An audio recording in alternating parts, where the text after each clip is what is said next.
5 seconds.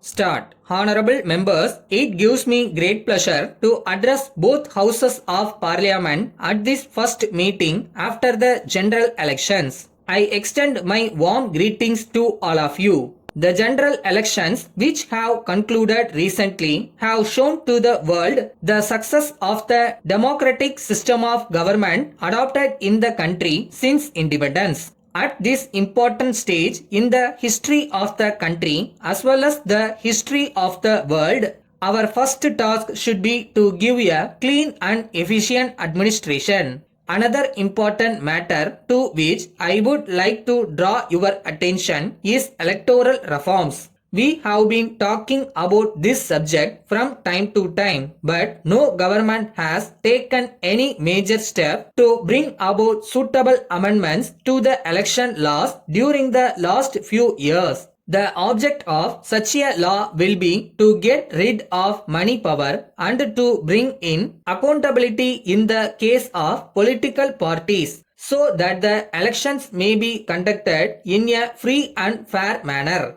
The new government will take necessary steps in this direction in consultation with all political parties. On this occasion, it would be proper for me to point out that the government will always try to maintain the honor and independence of the judiciary. I would assure you on behalf of the government that all efforts will be made to reduce the pendency of cases in the courts throughout the country by filling up the vacancies and by proper use of modern technology. Regarding the question of center-state relationship, the government will take into consideration all the studies and reports made in this respect and in consultation with the state governments take necessary steps in order to settle all disputes between the states in matters of common interest.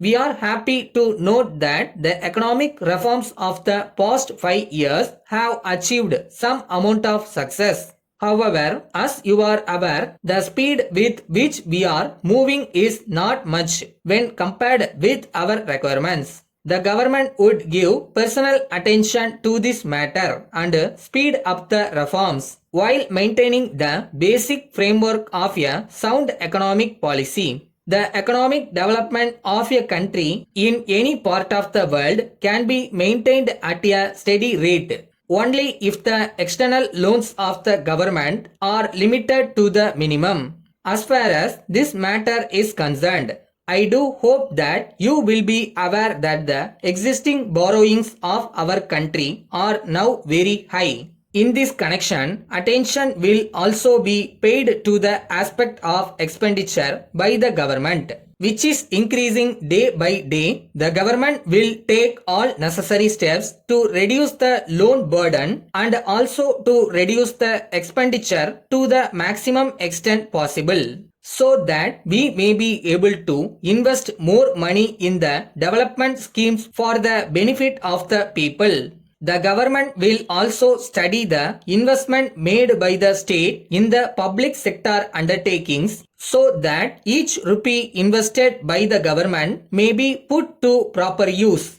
On this occasion, I would like to inform both the houses that the government are going to bring about reforms in the corporate sector also. Suitable changes will therefore be made in the company law and land ceiling laws to ensure full use of our resources so that our industry may be able to meet the competition from other parts of the world. At this important time, this house will have the great honor of taking this country to the next century. Thank you. Letter from Gopal and Company Limited, Salem to Messrs. Bhaskar and Sons Limited, Chennai. Dear sirs, this is with reference to your kind enquiry about the latest price list and catalogue of our products. You may be aware of the increase in the transport charges and the increase in the cost of the raw materials. Since we are dealing in glass articles, we will have to face the risk of damage during transport. We are sorry to inform you that our factory remained closed for 2 months last year and this has resulted in the decrease in turnover compared to the previous year. We are therefore not in a position to supply the materials at the existing rates and are forced to increase the price by 5%. We request you kindly to bear with this increase. We also request you to take all steps necessary to market our products in this part of the country and we are willing to pay the necessary charges that may be incurred by you in this regard. On this occasion, we would like to place on record our gratitude for your support and help which has helped us to tackle our difficulties. We look forward to the pleasure of your continued support in the years to come. We enclose here with our latest price list and catalog. We would be glad to send you any other information that you may require. Yours faithfully.